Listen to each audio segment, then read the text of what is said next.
ಈ ಕಥೆ ಸಂಪೂರ್ಣ ಕಾಲ್ಪನಿಕ ಕಥೆ. ನಮ್ಮ ರಾಮಾಯಣದ ಕಥೆಗೆ ಯಾವುದೇ ಅಗೌರವ ತೋರದೆ ಟೈಮ್ ಮಷಿನ್ ಬಳಸಿ ಕಥೆಯನ್ನು ಹೊಸದಾಗಿ ಮತ್ತು ಆಸಕ್ತಿಕರವಾಗಿ ಹೇಳುವ ಸಣ್ಣ ಪ್ರಯತ್ನವಿದು. ಯಾರ ಮನಸ್ಸಿಗೂ ಅಥವಾ ಧಾರ್ಮಿಕ ನಂಬಿಕೆಗಳಿಗೂ ನೋವು ಮಾಡುವ ಉದ್ದೇಶ ನಮಗಿಲ್ಲ. ಮನುಷ್ಯ ವಿಜ್ಞಾನದಲ್ಲಿ ಎಷ್ಟೇ ಮುಂದೆ ಹೋದ್ರೂ ನಮ್ಮ ಸಂಸ್ಕೃತಿಯ ಬೇರುಗಳು ಇನ್ನೂ ಜೀವಂತವಾಗಿವೆ. ಈ ಮನೆಯ ತಾತನಿಗೆ ಶ್ರೀರಾಮನೇ ಸರ್ವಸ್ವ. ಅವರ ಪ್ರೀತಿಯ ಮೊಮ್ಮಗನ ಹೆಸರು ರಾಮ. ಆತನ ತಂದೆ ಒಬ್ಬ ಶ್ರೇಷ್ಠ ವಿಜ್ಞಾನಿ. ಮನೆಯ ನೆಲಮಾಳಿಗೆಯಲ್ಲಿ ಒಂದು ರಹಸ್ಯ ಟೈಮ್ ಮೆಷಿನ್ ಕಾಲಯಂತ್ರ ಸೃಷ್ಟಿಸಿದ್ದಾನೆ. ಒಂದು ದಿನ ರಾಮ ಊಟ ಮಾಡುತ್ತಿರುವಾಗ ಅವನ ತಂದೆ ಅಲ್ಲಿಗೆ ಬರುತ್ತಾರೆ. ರಾಮ, ಕೆಳಗಿರುವ ಲ್ಯಾಬ್ ಕಡೆ ಹೋಗ್ಬೇಡ, ಅಲ್ಲಿ ಅಪಾಯವಿದೆ. ಆದರೆ ಮಕ್ಕಳ ಬುದ್ಧಿಯೇ ಹಾಗೆ. ನೀವು ಏನನ್ನು ಮಾಡಬೇಡಿ ಎಂದು ಹೇಳುತ್ತೀರೋ ಅವರು ಅದನ್ನೇ ಮಾಡುತ್ತಾರೆ. ಒಂದು ದಿನ ರಾಮ ಕುತೂಹಲ ತಡೆಯಲಾರದೆ ಲ್ಯಾಬ್ ಒಳಗೆ ನುಗ್ಗುತ್ತಾನೆ. ಅಲ್ಲಿರುವ ಹೊಳೆಯುವ ಯಂತ್ರದ ಬಟನ್ ಒತ್ತುತ್ತಾನೆ. ಒಂದು ದೊಡ್ಡ ಬೆಳಕು ಮೂಡುತ್ತದೆ. ಆ ಯಂತ್ರ ಕೇವಲ 1 ಗಂಟೆ ಮಾತ್ರ ಭೂತಕಾಲದಲ್ಲಿ ಇರಬಲ್ಲದು ಮತ್ತು ರಾಮನು ಒಂದು ಹಕ್ಕಿಯಾಗಿ ಬದಲಾದನು. ಅರೆ, ನಾನೊಂದು ಹಕ್ಕಿಯಾಗಿದ್ದೇನಾ? ಈ ಯಂತ್ರ ನನ್ನನ್ನು ಎಲ್ಲಿಗೆ ತಂದು ಬಿಟ್ಟಿತ್ತು? ಎಂತಹ ದಟ್ಟವಾದ ಕಾಡು. ಇಲ್ಲಿ ಯಾವ ಬಿಲ್ಡಿಂಗ್ ಇಲ್ಲ, ಕಾರ್ ಇಲ್ಲ. ಅಷ್ಟರಲ್ಲಿ ಸ್ವಲ್ಪ ದೂರದಲ್ಲಿ ಒಬ್ಬ ಅತ್ಯಂತ ಸುಂದರವಾದ ತೇಜಸ್ವಿಯಾದ ಮಹಿಳೆ ಗಿಡಗಳಿಗೆ ನೀರು ಹಾಕುತ್ತಿರುವುದು ಕಾಣುತ್ತದೆ. ಆ ಮಹಿಳೆ ಯಾರು? ಎಂತಹ ದಿವ್ಯವಾದ ಕಳೆ. ಯಾವುದೋ ರಾಜಕುಮಾರಿಯ ಹಾಗೆ ಕಾಣುತ್ತಿದ್ದಾರಲ್ಲ.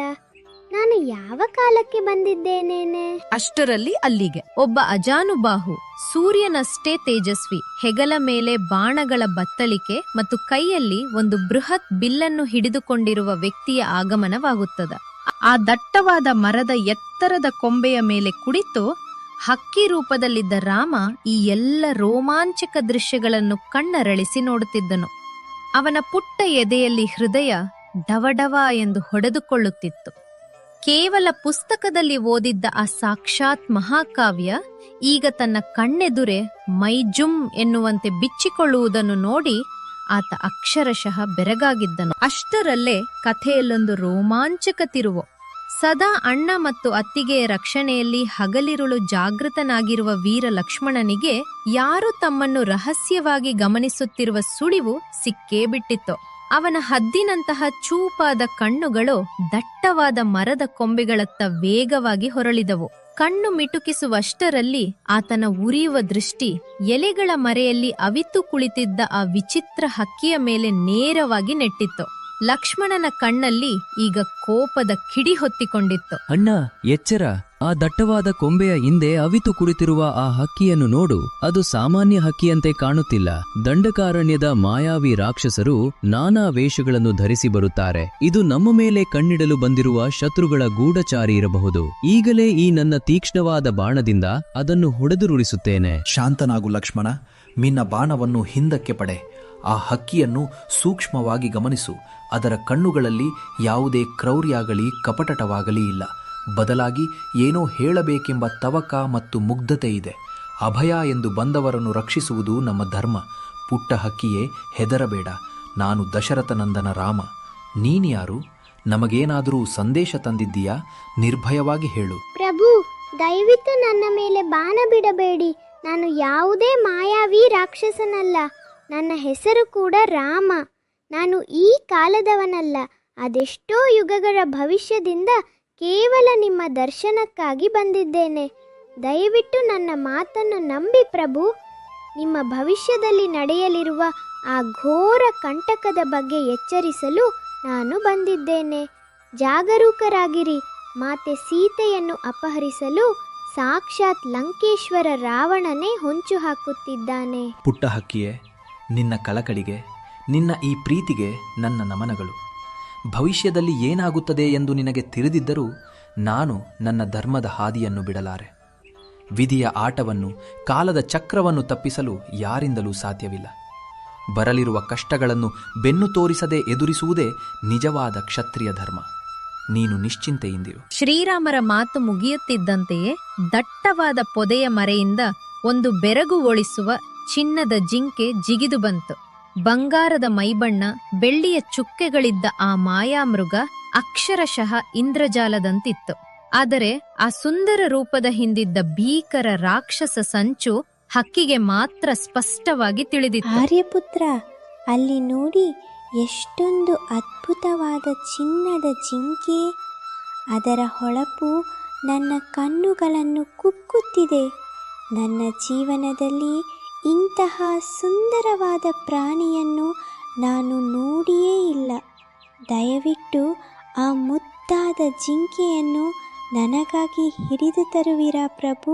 ಸೀತಾಮಾತೆಯ ಆಸೆಯನ್ನು ಪೂರೈಸಲು ಶ್ರೀರಾಮನು ತನ್ನ ದಿವ್ಯವಾದ ಕೋದಂಡ ಬಿಲ್ಲನ್ನು ಹೆಗಲಿಗೆ ಏರಿಸಿಕೊಂಡನು. ತಮ್ಮ ಲಕ್ಷ್ಮಣನಿಗೆ ಅತ್ತಿಗೆ ರಕ್ಷಣೆಯ ಕಟ್ಟುನಿಟ್ಟಾದ ಆದೇಶವನ್ನು ನೀಡಿ ಮಿಂಚಿನ ವೇಗದಲ್ಲಿ ಓಡುತ್ತಿದ್ದ ಆ ಮಾಯಾವಿ ಚಿನ್ನದ ಜಿಂಕೆಯನ್ನು ಬೆನ್ನಟ್ಟಿ ದಟ್ಟವಾದ ಕಾಡಿನೊಳಗೆ ಮಾಯವಾದನು. ಇತ್ತ ಲಕ್ಷ್ಮಣನು ಅಣ್ಣನ ಆಜ್ಞೆಯನ್ನು ಶಿರಸಾವಹಿಸಿ ಬಿಲ್ಲು ಬಾಣಗಳನ್ನು ಹಿಡಿದು ಸರ್ಪದಂತೆ ಅತ್ಯಂತ ಎಚ್ಚರದಿಂದ ಕಾವಲಿಗೆ ನಿಂತನು. ಆದರೆ ಮುಂದೆ ಕಾದಿರುವ ಭೀಕರ ಗಂಡಾಂತರವನ್ನು ನೆನೆದು ಮರದ ಮೇಲಿದ್ದ ಆ ಪುಟ್ಟ ಹಕ್ಕಿಯ ರಾಮ ಎದೆಯಲ್ಲಿ ಮಾತ್ರ ಆತಂಕದ ಜ್ವಾಲೆ ಹೊತ್ತಿಕೊಳ್ಳಲಾರಂಭಿಸಿತ್ತು. ಸಾಕಷ್ಟು ಸಮಯ ಉರುಳಿದರೂ ಜಿಂಕೆಯ ಹಿಂದೆ ಹೋದ ಶ್ರೀರಾಮ ಇನ್ನೂ ಹಿಂತಿರುಗಲಿಲ್ಲ. ಅಷ್ಟರಲ್ಲಿ ಕಾಡಿನ ಮರೆಯಿಂದ ಹಾ ಸೀತೆ, ಹಾ ಲಕ್ಷ್ಮಣ ಎಂಬ ಭೀಕರ ಆರ್ತನಾದ ಕೇಳಿಬಂತು.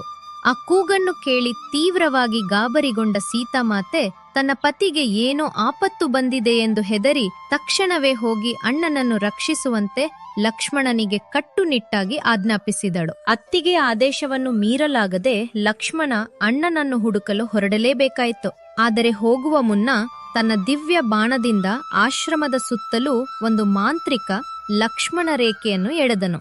ತಾಯಿ, ಏನೇ ಗಂಡಾಂತರ ಬಂದರೂ ದಯವಿಟ್ಟು ಈ ರೇಖೆಯನ್ನು ಮಾತ್ರ ದಾಟಬೇಡಿ ಎಂದು ಅಣ್ಣನನ್ನು ಹುಡುಕಲು ಕಾಡಿಗೆ ಹೋದನು. ಲಕ್ಷ್ಮಣ ಕಣ್ಣಿನಿಂದ ಮರೆಯಾಗುತ್ತಿದ್ದಂತೆಯೇ ಕೈಯಲ್ಲಿ ಕಮಂಡಲು ಹಿಡಿದು ಮಂತ್ರಗಳನ್ನು ಪಠಿಸುತ್ತಾ ವಯಸ್ಸಾದ ಸನ್ಯಾಸಿಯೊಬ್ಬ ಆಶ್ರಮದ ಬಳಿ ಬಂದನು.